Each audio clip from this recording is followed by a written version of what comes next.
Vaccine کا مقصد کیا ہے؟ جب یہ ویکسین ہماری باڈی میں انجیکٹ ہوگی، اس کے رزلٹ میں ہماری باڈی ان خطرناک بیماریوں کے کمزور پیتھوجن سے، بیکٹیریا سے پہلے ہی ایکسپوز ہو جائے گی، اور اس کا نتیجہ کیا ہوگا کہ ہماری باڈی میں اس کے خلاف ایک مدافعت پیدا ہو جائے گی۔ تو جب کبھی خدا نہ خواستہ فیوچر میں ہم دوبارہ اس سے ایکسپوز ہوں، تو اس کا رزلٹ یہ ہوگا کہ وہ بیماری ہمارے اندر وہ سیویرٹی، اتنی شدت کے ساتھ وہ بیماری پیدا نہیں کر سکے گی، اور ہم اس بیماری کے اثر سے محفوظ رہیں گے۔ پولیو اس کی ایک بڑی مثال ہے کہ خدا نہ خواستہ اگر کسی بچے کو پولیو ہو جائے تو اس کے نتیجے میں اس بچے کی ایک ٹانگ خراب ہو جاتی ہے، لیکن اگر جس نے پولیو کی ویکسینیشن کروائی ہوگی اس کے ساتھ یہ مسئلہ نہیں ہوگا۔ اگر بہت بھی کوئی سیویرٹی آئے گی تو اس کے نتیجے میں جو ہے وہ ہلکا سا اس کو بخار ہوگا، لیکن وہ ٹھیک ہو جائے گا۔ تو ویکسینیشن کا اصل مقصد یہ ہے کہ ہم اپنی باڈی کے اندر اس طرح کی مدافعت پیدا کروا دیں تاکہ جب وہ بیماری دوبارہ کبھی اٹیک کرے ہمیں، تو ہم اس سے اس کی سیویرٹی کو، اس کی سختی کو ہماری باڈی میں برداشت کرنے کی اور اس کے خلاف لڑنے میں کے لیے ہماری باڈی کے اندر وہ مدافعت پہلے سے موجود ہو۔ ہم دیکھتے ہیں کہ جب ہم ویکسین کو انجیکٹ کرتے ہیں تو اس کے نتیجے میں ہماری باڈی کے اندر کون کون سی چینجز آتی ہیں۔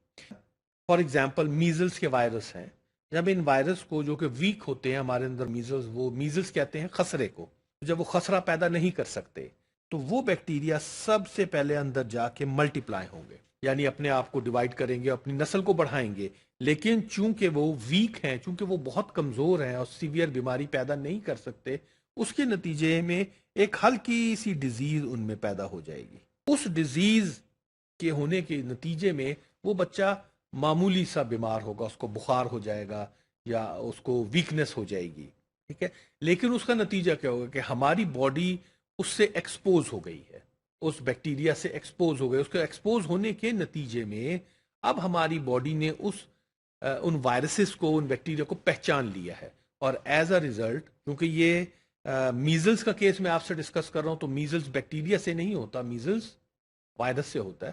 تو جب ہماری باڈی میں یہ ویک وائرس انٹر ہوگا، ہماری باڈی اس سے ایکسپوز ہوگی، جس کے نتیجے میں وہ اس کو پہچان لے گی اور اس کے اگینسٹ وہ ایک امیون رسپانس ڈیولپ کرے گی، ہماری باڈی امیون رسپانس کریٹ کرے گی۔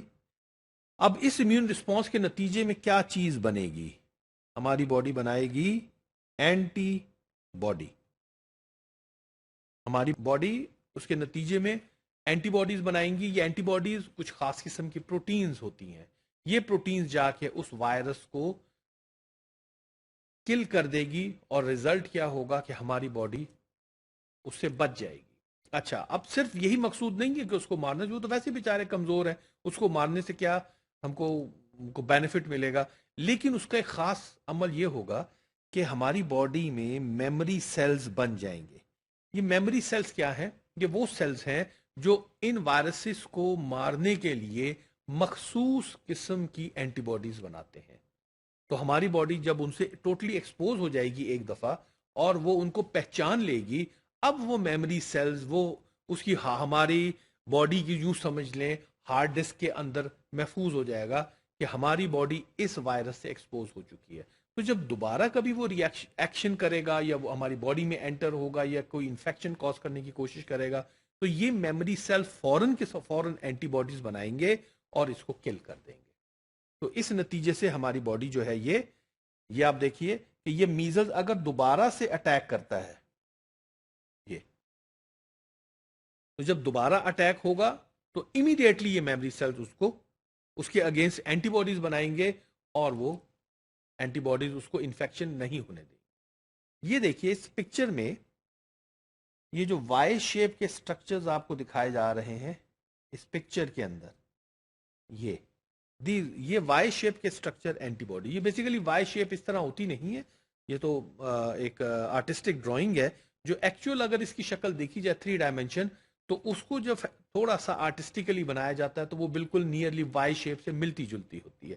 یہ اینٹی باڈیز وہ پروٹینز ہیں جو اس بیکٹیریا کو، اس وائرس کو جو ہماری باڈی میں انٹر ہوتا ہے، اس کو اموبلائز کر دیتی ہیں اور اس کو فردر کوئی کام نہیں کرنے دیتی، اور اس طرح سے ہماری باڈی کو وہ پروٹیکٹ کرتی ہیں۔ یہاں تھوڑی سی معلومات آپ کو میں ایکسٹرا دوں گا کہ جو اینٹی باڈیز ہماری باڈی بناتی ہے یہ اسپیسیفک ہوتی ہیں. یہ ایک قسم کی اینٹی باڈی تمام بیکٹیریا وائرس کے اگینسٹ کام نہیں کرتی، بلکہ اگر میزلز کا وائرس گیا ہے تو جو اینٹی باڈی بنے گی وہ صرف اور صرف میزلز کے وائرس کو ہی وہ ان ایکٹیویٹ کرے گی. اس کے لیے ممکن نہیں ہے کہ اگر میزلز کے بعد کوئی بیکٹیریا انٹر ہو گیا اور اس نے بیماری پیدا کر دی تو وہ اس کو بھی کل کرے. نہیں، اس کے اگینسٹ ڈفرنٹ اینٹی باڈی بنے گی. ٹھیک ہے، ہماری باڈی میں اس طرح لاکھوں کی تعداد میں ہماری باڈی یہ اینٹی باڈیز بناتی ہے. لیکن یہاں میں آپ سے اگر ایک کوشچن کروں کہ بایو ٹیکنالوجی کا ٹاپک ہم پڑھ رہے ہیں، ہم نے مختلف چیزیں اسٹڈی کر لی ہیں کہ کس طرح سے ہم پلانٹس کی جین نکال کے کر رہے ہیں، اینیملز میں ڈال رہے ہیں، اینیملز کی جین نکال کے پلانٹس میں ڈال رہے ہیں. تو کیا یہ ممکن نہیں ہے کہ ہم ویکسینز بھی بایو ٹیکنالوجیکل میتھڈ کے تھرو اس کو بنا لیا جائے، جینیٹک انجینئرنگ کے تھرو اس کو بنا لیا جائے؟ یہ بھی ممکن ہے. تو ہمارے سائنٹسٹ اس پہ بھی کام کر رہے ہیں. ویکسینز کے علاوہ اور بہت سی ایسی پروڈکٹس ہیں جو بایو ٹیکنالوجی کے میتھڈ کے تھرو بنائی جا رہی ہیں. فار ایگزامپل یہ آپ دیکھیں، اس پکچر میں گروتھ ہارمون دکھایا جا رہا ہے. گروتھ ہارمون کیا ہے؟ جن لوگوں میں گروتھ کی ڈیفیشنسی ہو جاتی ہے ان کو یہ ہارمون دیا جاتا ہے، جس کے بعد ان کی باڈی میں پراپر گروتھ شروع ہو جاتی ہے. آپ اس میں فرق دیکھ سکتے ہیں کہ بیفور انجیکشن دینے کے اور آفٹر انجیکشن کے بعد ہماری باڈی کے جو مسلز ہیں یہ ان کی گروتھ کو انہینس کرتا ہے، ان کی گروتھ کو امپروو کرتا ہے. کلوٹنگ فیکٹر، یہ کلوٹنگ فیکٹر کیا ہے؟ جب ہماری باڈی میں کوئی کٹ لگتا ہے تو تھوڑی دیر کے بعد آپ دیکھتے ہیں کہ وہاں پہ ایک کلاٹ سا بن جاتا ہے اور خون بہنا بند ہو جاتا ہے. تو یہ خاص ری ایکشن ہے جو ہماری باڈی میں ہوتا ہے. اور کچھ لوگ ایسے ہیں جن کے اندر یہ کلوٹنگ فیکٹر نہیں بنتا، ان کو ہم کہتے ہیں یہ ہیموفیلک ہیں. ایسے لوگوں کو اگر ان میں کوئی کٹ لگ جائے تو اس کے نتیجے میں اتنی زیادہ بلیڈنگ ہو جاتی ہے کہ جس کی وجہ سے ان کی ڈیتھ بھی ہو جاتی ہے.